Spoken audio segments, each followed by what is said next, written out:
Okay guys, announcement guys, another day, another recipe. So ito naman ang ating recipe sa ngayon. So magluluto na naman tayo guys ng pasa-pasa.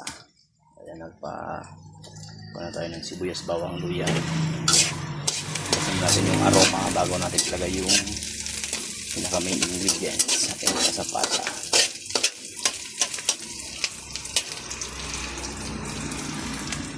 Ayan siya guys, so sariwa guys, pula.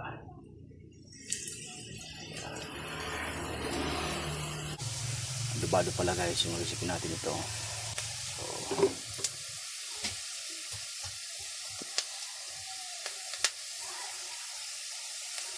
lardo.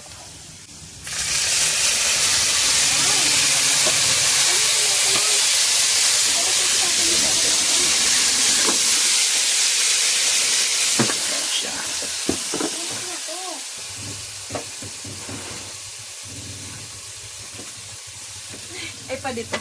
May sakto ba? Ito guys, harvest tayo guys ng sili. Ilalagay natin dun sa pasa-pasa. Ito guys, ang aking tanim na sili guys. So, dami siyang bunga. Ito. Tapos yan guys. So, kahit medyo bansot yan guys. Pero bubunga yan.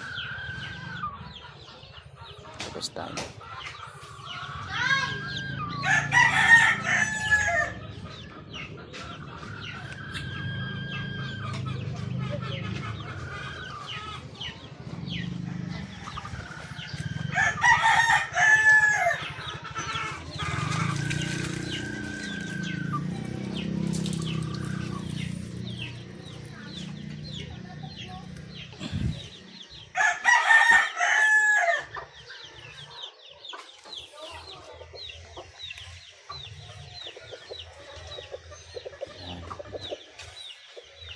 Mulak-lak pa siya guys.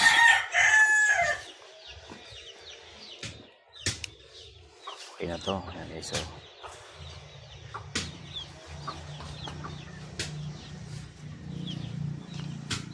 ayan siya guys, ating adobadong pasa-pasa. So tinutungan guys ang ating recipe nito.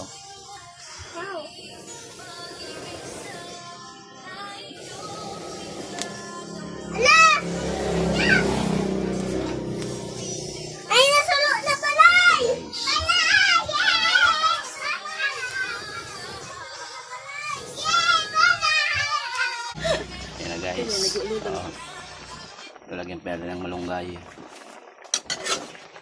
Yan siya guys, so yan,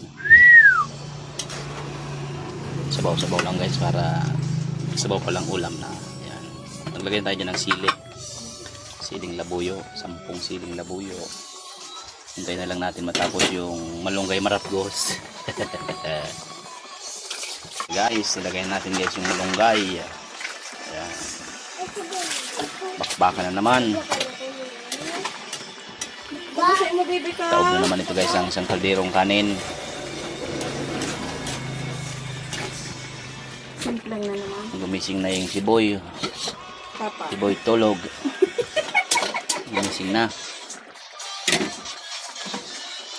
Ngayon tayo guys.